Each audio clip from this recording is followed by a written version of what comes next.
If home is where the heart is, mine needs a pacemaker.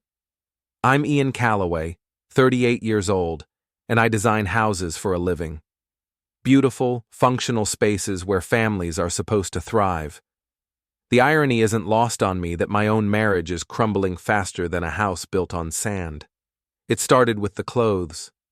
Marina, my wife of 7 years, suddenly developed expensive tastes.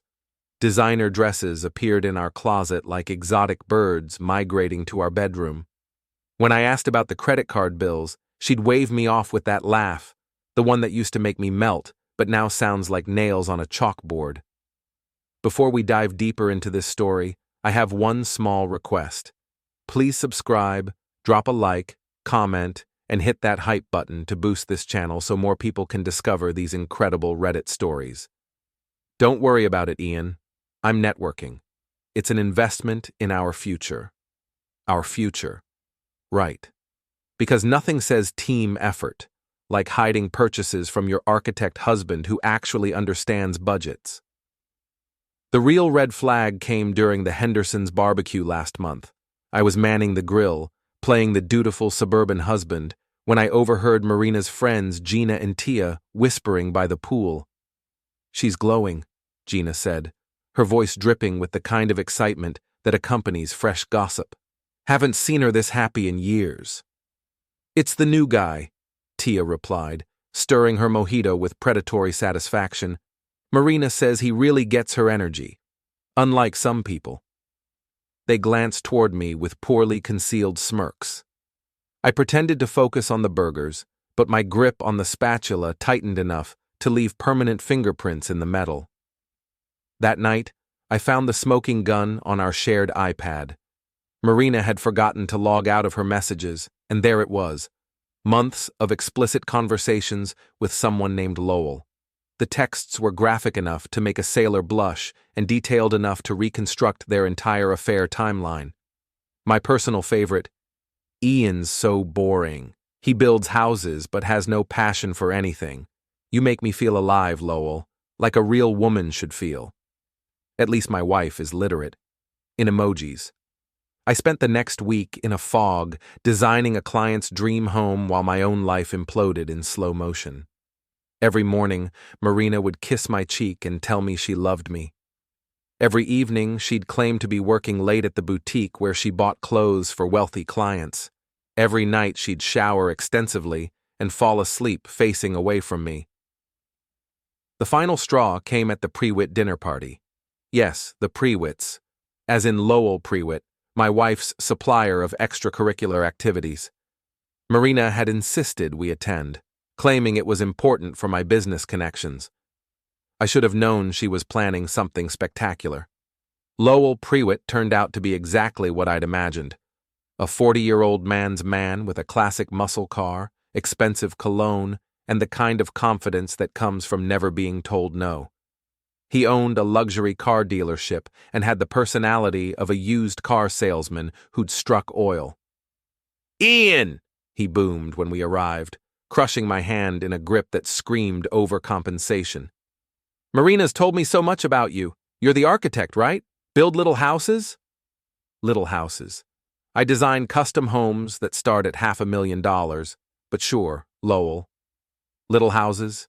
His wife Emily stood beside him, sharp-featured, quick to anger, with the no-nonsense demeanor of someone who'd spent years as a legal assistant. She shook my hand with professional courtesy, but I caught her studying Marina with suspicious eyes. The dinner was excruciating. Marina hung on Lowell's every word, laughing at jokes that weren't funny and touching his arm with increasing frequency. I watched my wife transform into someone I didn't recognize. Animated, flirtatious, alive in ways she hadn't been with me in years. Then came the moment that changed everything. We were discussing career challenges when Marina, 3 glasses of wine deep, decided to share her thoughts on masculinity and ambition. "You know what I love about Lowell?" she announced to the table, her voice carrying that dangerous edge alcohol brings to poor decisions. "He's a real man. He takes what he wants, builds something from nothing. My husband..." She gestured toward me with theatrical disappointment. Ian's content drawing pretty pictures.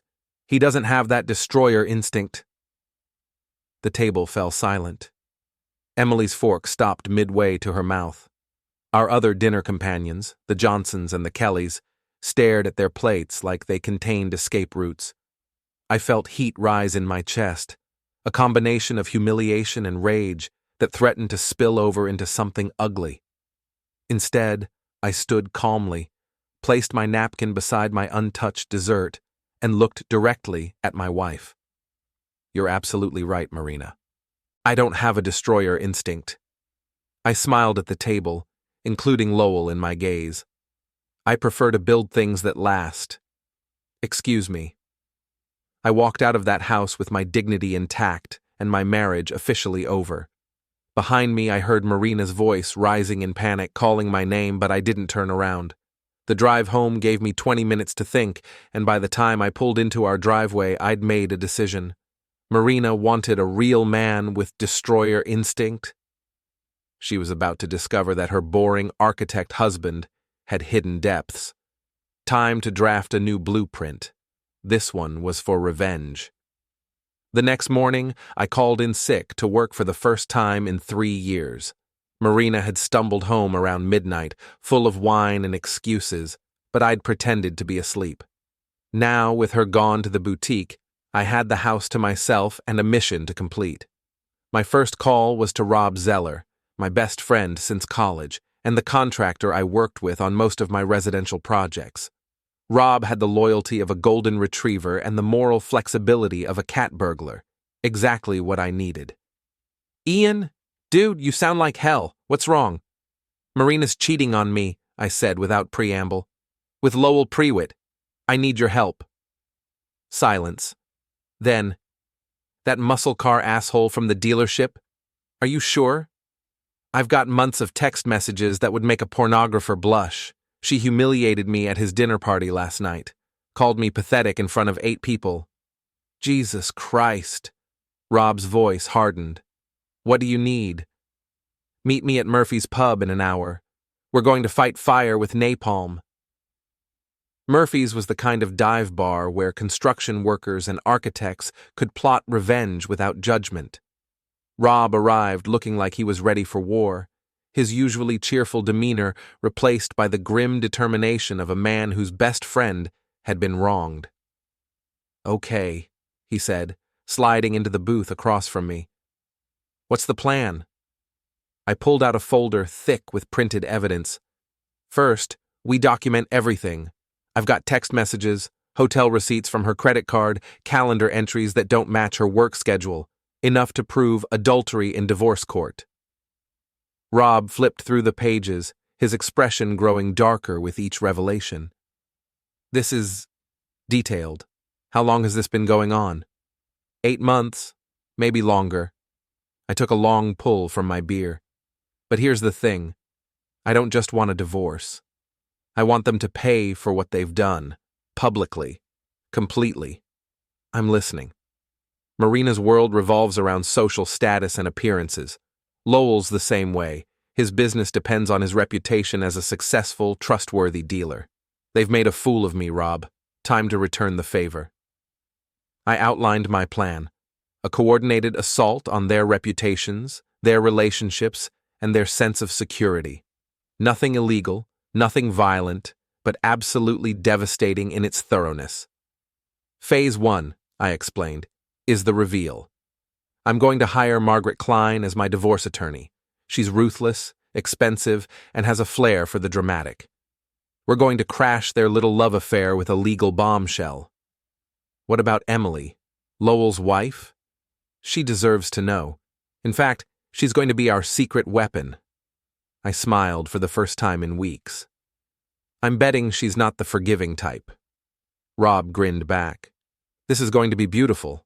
What can I do? Help me gather more evidence. Follow them if necessary.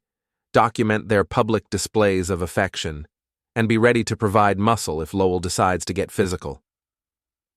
We spent the next 2 hours refining the plan, anticipating complications, and preparing for war. By the time we left Murphy's, I felt like myself again, focused, determined, and ready to show Marina and Lowell what a real man with destroyer instinct could accomplish. The next few days were a whirlwind of preparation. I hired Margaret Klein, a divorce attorney with a reputation for scorched earth tactics and a success rate that justified her astronomical fees. She was 50-something, sharp as a razor, and had the kind of smile that made opposing counsel wet themselves. "Mr. Calloway," she said during our initial consultation, "you've brought me a gift. This level of documentation, combined with your wife's public behavior, gives us tremendous leverage. We can destroy her financially and socially. What about Lowell? That's where things get interesting. I'm going to suggest something unconventional. We bring his wife into this as a co-conspirator. Two wronged spouses working together? The media will eat it up." Margaret arranged a meeting with Emily Prewitt at her law office. I wasn't sure what to expect from Lowell's wife, but I certainly wasn't prepared for the controlled fury that walked through the door. Emily Prewitt was 45, impeccably dressed, and radiating the kind of cold anger that comes from years of suspicion finally being confirmed. She listened to our presentation without interruption, studying the evidence with the clinical detachment of someone evaluating a legal brief. "How long have you known?" she asked when we finished. "About a month," I admitted. "You?" "I suspected for 6 months. Lowell's not as clever as he thinks he is." She set down the folder and looked directly at me. "What do you want from me, Mr. Calloway?" "Help me destroy them. Publicly. Completely." Emily was quiet for a long moment, then smiled, a cold, predatory expression that made Margaret Klein look warm and cuddly. "When do we start?" The plan was simple in its elegance. The following Friday, Marina and Lowell were meeting for dinner at Chez Laurent, an upscale restaurant where they'd been conducting their affair in plain sight for months. Emily and I would arrive separately, confront them together, and serve divorce papers simultaneously, while Margaret documented everything for the court. "The key," Margaret explained, "is maximum public humiliation. We want witnesses, we want drama, and we want it to be so spectacular that it becomes the story everyone tells for years." Friday arrived with the kind of gray Portland drizzle that makes everything look like a film noir movie. I dressed carefully, my best suit, confident posture, game face on. This was going to be the performance of my lifetime. Emily met me outside Chez Laurent at exactly 7 o'clock. She looked stunning in a way that suggested she'd spent considerable time preparing to destroy her husband's life in style. "Are you ready for this?" she asked. "I've been ready since the moment my wife called me pathetic in front of a room full of people." "Good. Let's go ruin their evening." We walked into that restaurant like we owned the place, and in a way, we did. Marina and Lowell were at their usual corner table, so absorbed in each other they didn't notice us until we were standing directly beside them.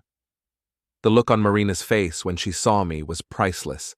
Shock, terror, and guilt combined into an expression that would have been comical if it weren't so personally satisfying. "Hello, darling," I said pleasantly. "Fancy meeting you here?" The silence at that corner table stretched for exactly 3 seconds, long enough for Marina's face to cycle through shock, panic, and desperate calculation. Lowell, to his credit, recovered faster than my cheating wife. "Ian, what a surprise! Emily, honey, what are you doing here?" Emily's smile could have frozen wine. "Having dinner with my new friend Ian. We've discovered we have so much in common." Marina found her voice first, though it came out as a strangled whisper. "Ian, I can explain." "No need." I pulled out a chair and sat down uninvited, gesturing for Emily to do the same. "Margaret, would you join us?" That's when Margaret Klein appeared, as if summoned, briefcase in hand and recording device discreetly positioned. The legal cavalry had arrived. "Marina Calloway and Lowell Prewitt," Margaret announced with theatrical formality. "You're being served."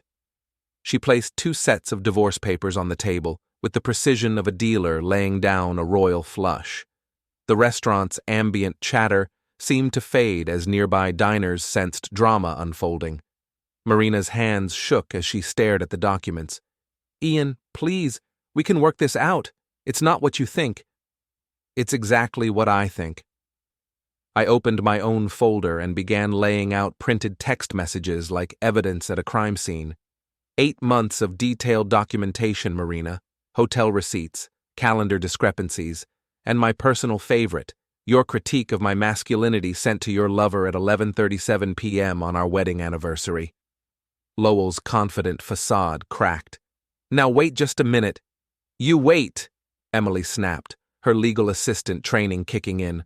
"Lowell, you've been lying to me for months, taking money from our joint account to pay for hotel rooms and gifts for this woman. Did you think I wouldn't notice?" The neighboring tables were now openly staring. A woman at the bar had her phone out, clearly recording. Margaret smiled approvingly. Public humiliation was proceeding exactly as planned. Marina tried a different approach, reaching across the table toward me with tears in her eyes. "Ian, I love you. I made a mistake, but we can fix this. Please don't destroy our marriage over one stupid affair." "One stupid affair?" I pulled out my phone and began reading. March 15th. "Ian's working late again. Come over and show me what a real man feels like." April 3rd. "My husband is so predictable. You make me feel alive." May 20th. "Stop." Marina's voice broke. "Please, stop." But I was just getting started. This was my moment, my chance to return every humiliation she'd inflicted with interest. June 10th. "Ian asked about the credit card bills today. He's so naive, he actually believes I'm buying clothes for clients. Meanwhile, you're buying me clothes to take off."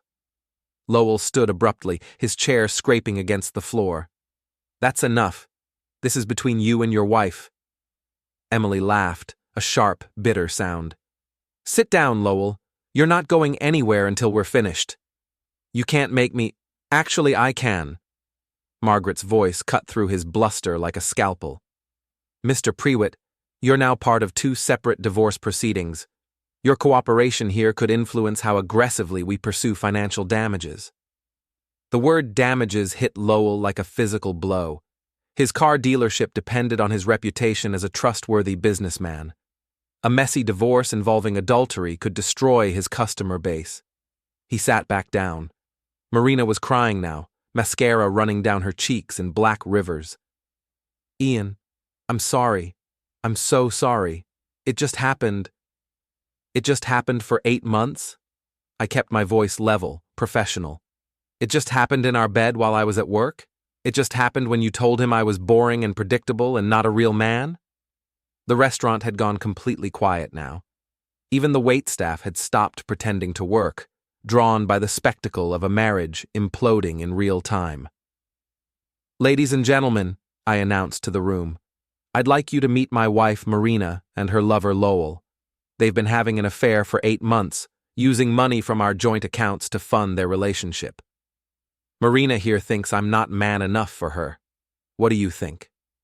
The crowd's reaction was immediate and brutal. Whispers, pointing, the unmistakable sound of social media posts being composed. In the age of viral videos, Marina and Lowell's humiliation would be preserved forever. "You bastard," Lowell snarled, finally showing his true colors. "You have no right." "I have every right." I stood, straightening my jacket. "You've been sleeping with my wife in my house, in my bed, with my money. This is just the beginning, Lowell. By the time I'm finished with both of you, you'll wish you'd never heard the name Calloway." Emily stood as well, her composure never cracking.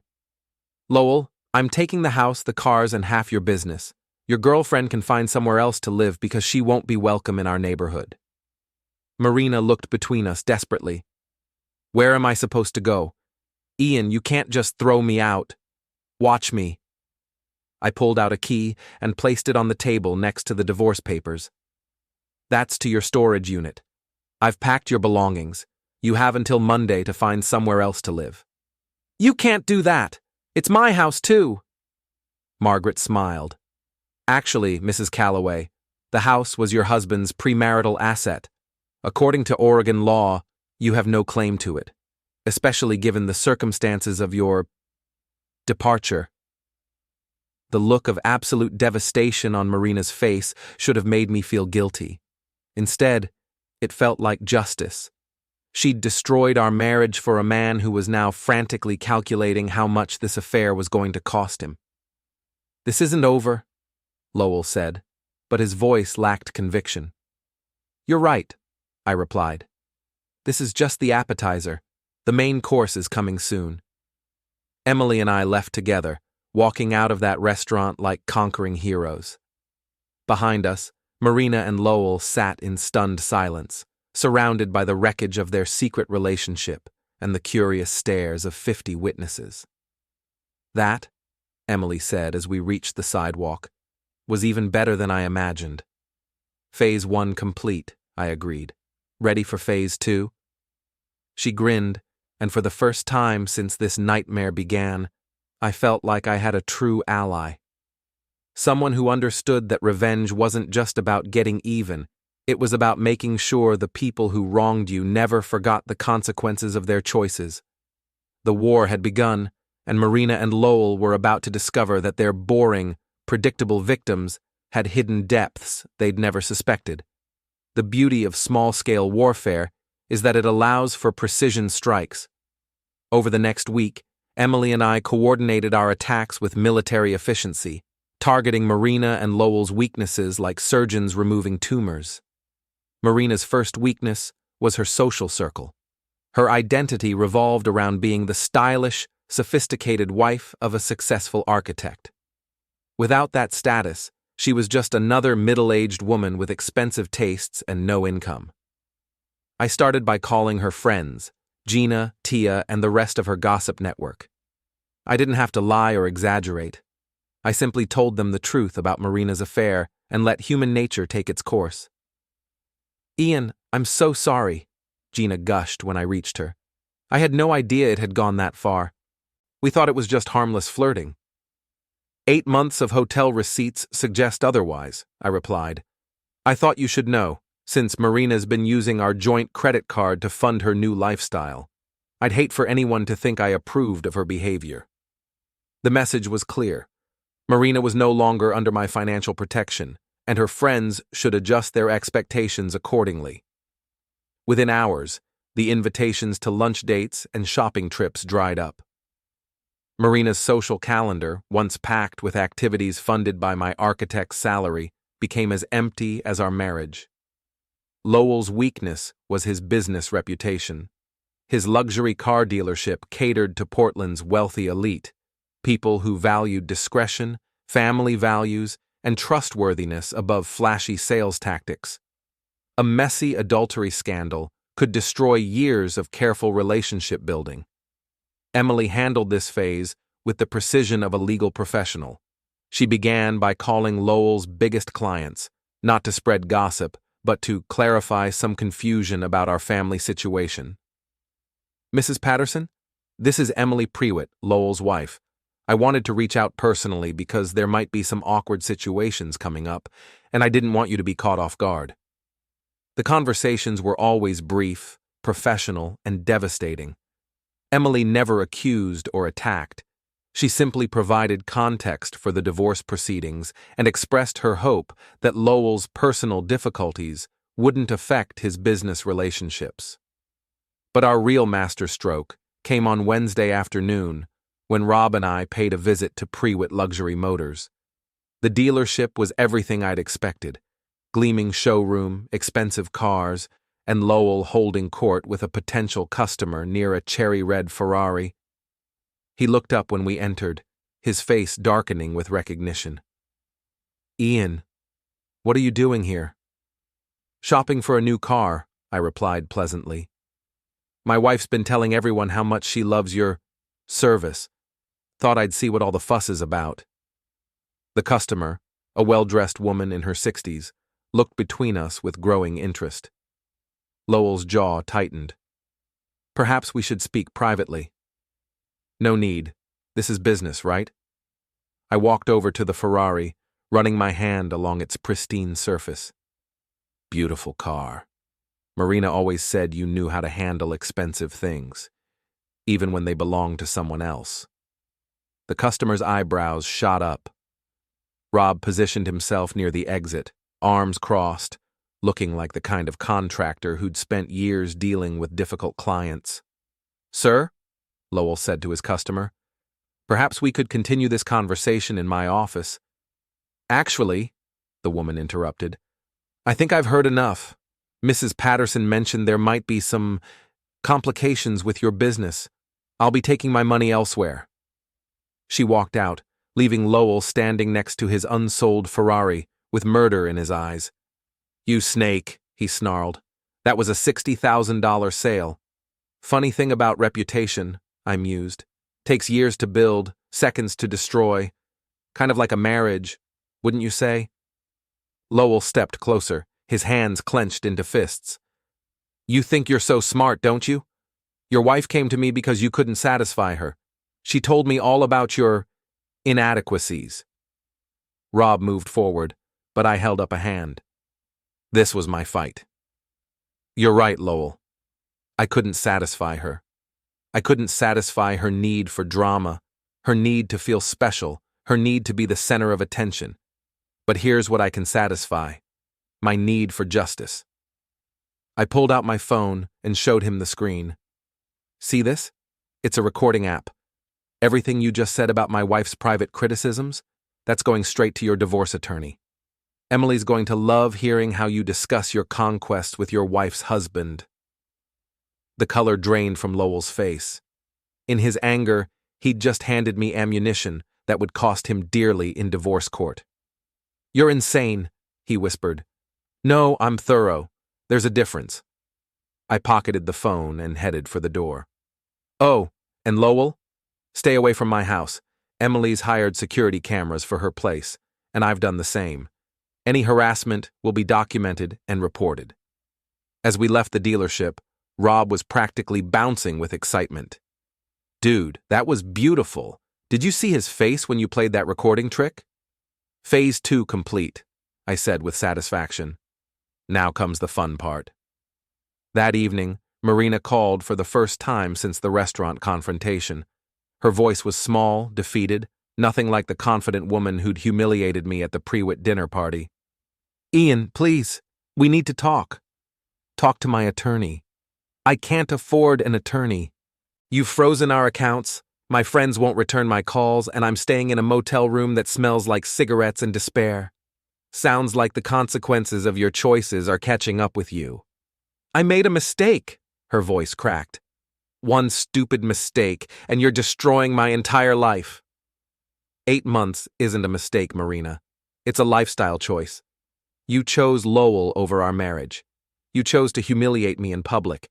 You chose to spend our money on your affair. Now you get to live with those choices. What do you want from me? What will it take to make this stop? I considered the question seriously. What did I want? An apology? Remorse? Some acknowledgement of the pain she'd caused? "I want you to understand what you've done," I said finally. "I want you to feel what I felt when I discovered your betrayal. I want you to experience the humiliation, the isolation, the sense that your entire world has collapsed." "I do understand. Ian, I'm sorry, No, you're not sorry. You're inconvenienced. There's a difference." I hung up and turned off my phone. Phase 3 was about to begin, and it would be the most satisfying yet. Marina and Lowell thought they'd seen the worst of my revenge. They were wrong. The real show was just getting started. The final confrontation came on a Thursday night in October, during the kind of Portland storm that turns the city into a noir movie set. Rain hammered against my windows while wind howled through the trees, creating the perfect atmosphere for the climax of my revenge campaign. I'd been expecting them, of course. Desperate people do desperate things, and Marina and Lowell had reached the point where desperation was their only remaining strategy. My security cameras caught them approaching the house around 9 p.m. Marina in a cheap raincoat she'd never worn during our marriage, Lowell in his leather jacket, both looking like criminals planning a heist. Which, in a way, they were. I'd prepared for this moment carefully. The house was equipped with motion sensors, recording devices, and a few surprises I'd installed with Rob's help. If Marina and Lowell wanted a final confrontation, I was going to give them one they'd never forget. The doorbell rang at 9:17 p.m. I let it ring twice more before answering, taking my time to savor the moment. Marina stood on my porch looking like a drowned rat, her designer appearance replaced by the haggard desperation of someone whose world had completely collapsed. Lowell lurked behind her, trying to project menace, but mostly looking like a man who'd rather be anywhere else. "Hello, Marina," I said pleasantly. "Lowell, lovely evening for a visit." "Let us in, Ian," Marina demanded, though her voice lacked its old authority. "We need to talk." "Do we? I thought we covered everything at Chez Laurent." "You've destroyed my life," she snapped, some of her old fire returning. "I'm living in a motel, my friends won't speak to me, and I can't even get a job because everyone in town knows about the divorce." "That sounds like a personal problem." Lowell stepped forward, trying to intimidate me with his bulk. "Stop playing games, Calloway. We know you've been sabotaging my business. That ends tonight." "Or what? You'll do something stupid that violates your restraining order and gives Emily more ammunition in divorce court?" His face darkened. "There's no restraining order." I smiled and pulled out a folded document. "As of this afternoon, actually, there is. Threatening behavior toward the plaintiff in a divorce proceeding. Emily's attorney was very thorough." Marina pushed past Lowell, desperation overriding caution. "Ian, please, I'm begging you. I'll do anything to make this right. Anything." "Anything?" I pretended to consider this. "Interesting. What did you have in mind?" I'll call off the divorce. We can go to counseling. I'll cut all contact with Lowell. We can start over." Behind her, Lowell's expression shifted from anger to betrayal.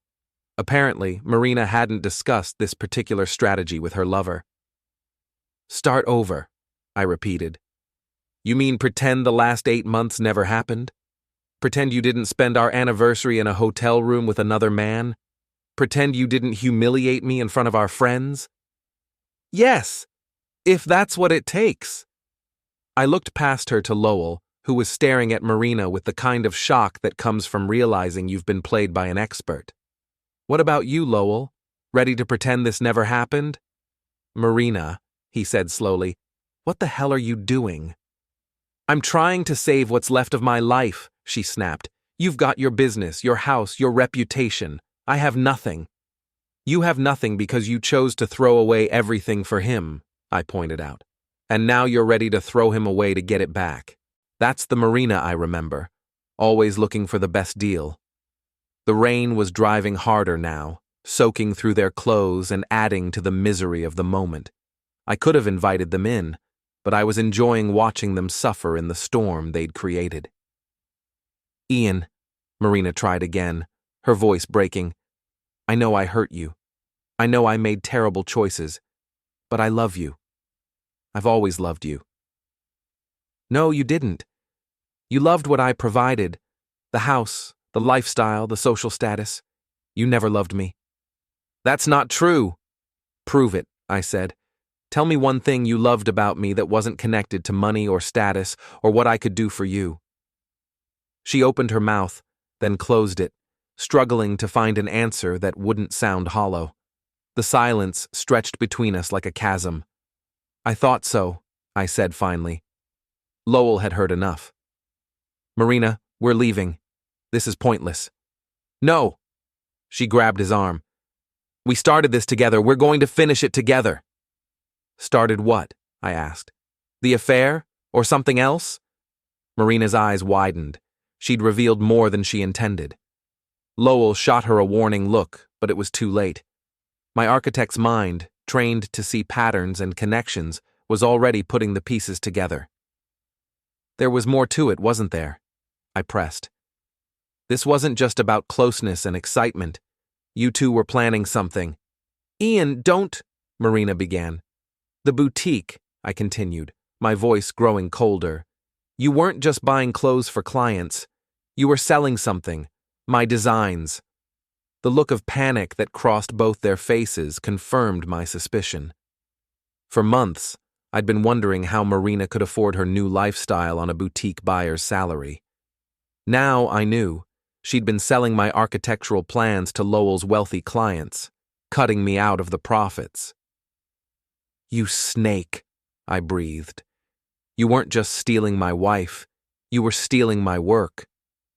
Lowell's composure finally cracked. Those designs were sitting in your computer doing nothing. We gave them life, turned them into real projects. With my name removed, I'm sure. Your name was never on them, Marina protested. They were just sketches, ideas you'd abandoned. They were copyrighted intellectual property, you idiots.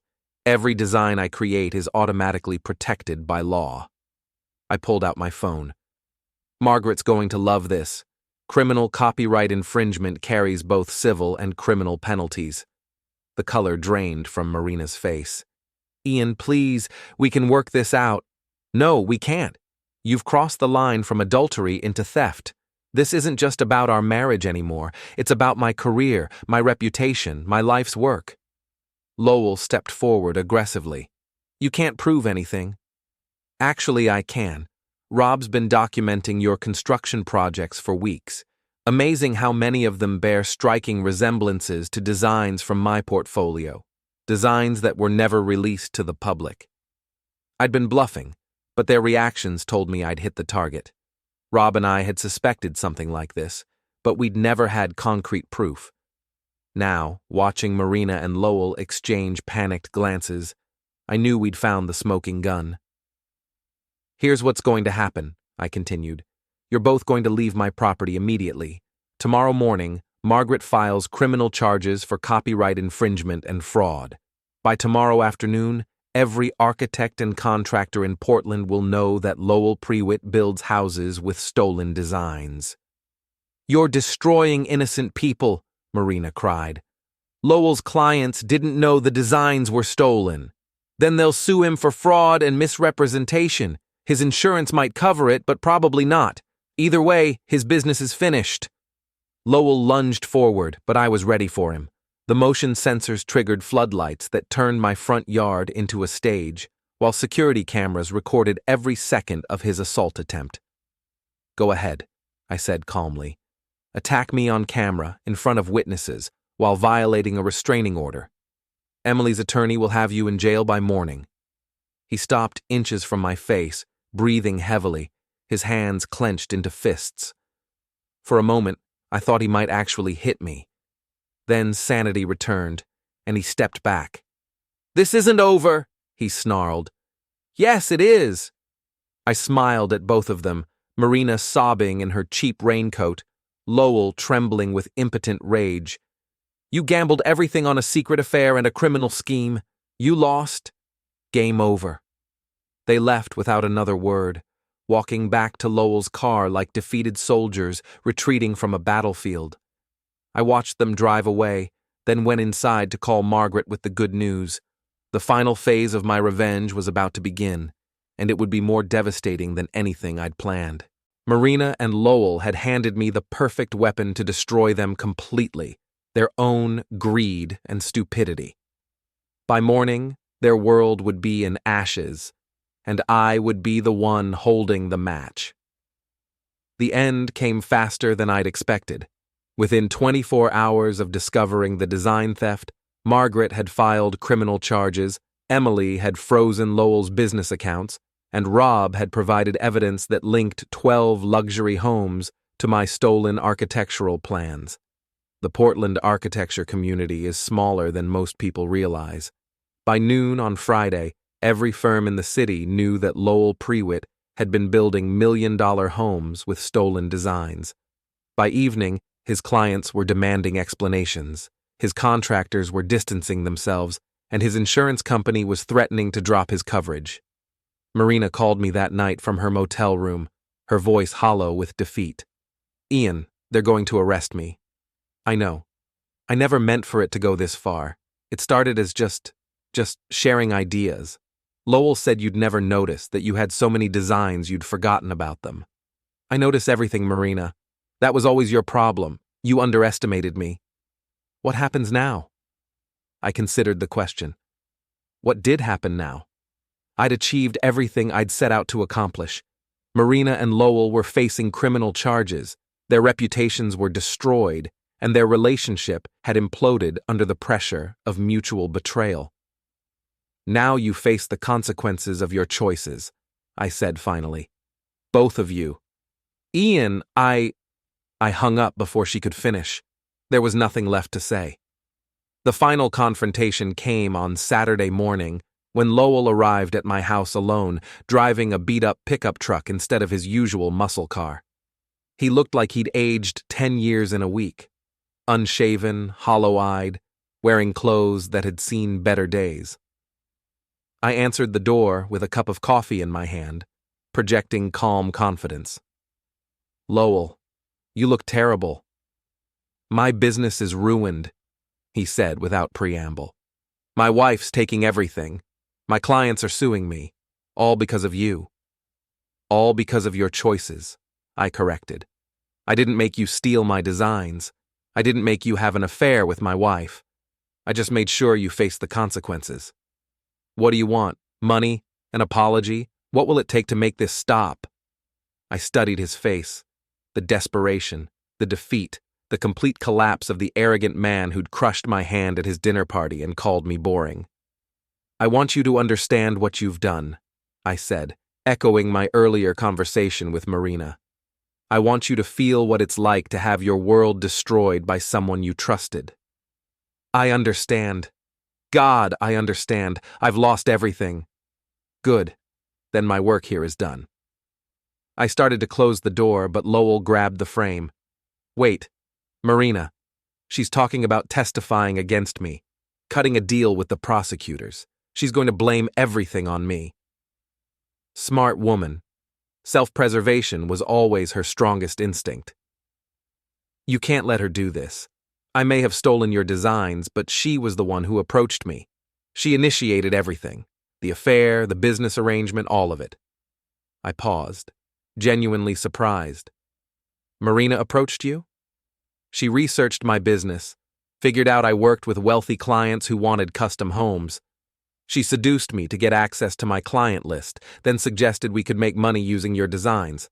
I was stupid enough to go along with it. The final piece of the puzzle clicked into place. Marina hadn't just cheated on me. She'd orchestrated an elaborate scheme to monetize my work while cutting me out entirely. The affair with Lowell wasn't about passion or excitement. It was about greed. She played us both, I realized.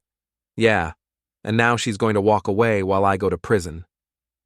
I looked at this broken man standing on my porch, destroyed by his association with my wife, and felt something I hadn't expected. Pity. What do you want from me, Lowell? Help me prove she was the mastermind. You know her better than anyone. You know how manipulative she can be. I considered his request. Marina had humiliated me, betrayed me, and stolen from me. She'd used both Lowell and me as tools in her scheme to build a new life funded by my work. Did she deserve to escape justice while her co-conspirator paid the full price? I'll think about it, I said finally. But I already knew what I was going to do. Monday morning, I called Margaret and Emily to arrange a meeting. By Tuesday, we'd crafted a strategy that would ensure both Marina and Lowell faced appropriate consequences for their crimes. By Wednesday, the prosecutors had enough evidence to charge Marina as the primary conspirator rather than Lowell's victim. The trial was a media sensation.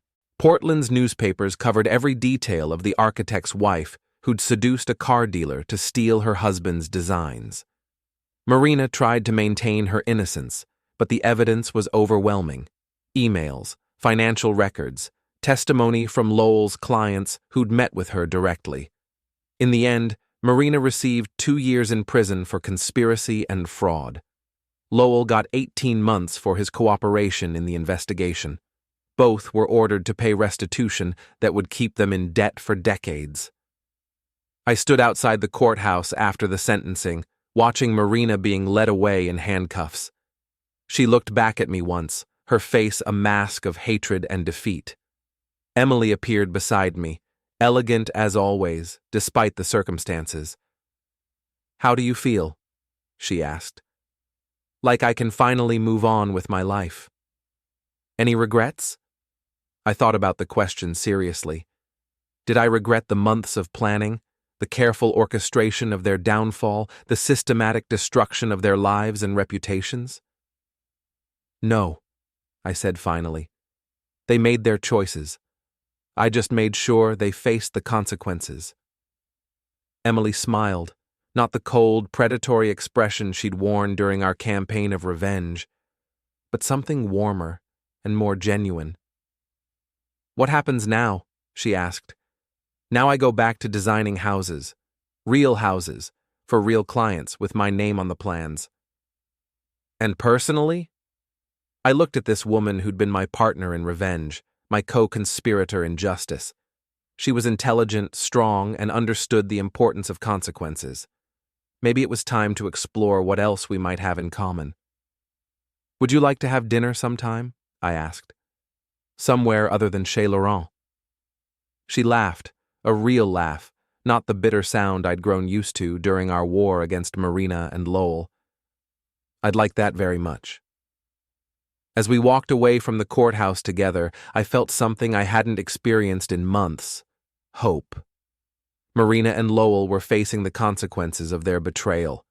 My reputation was intact, my work was protected, and my future was full of possibilities. Sometimes revenge isn't about destruction, it's about justice.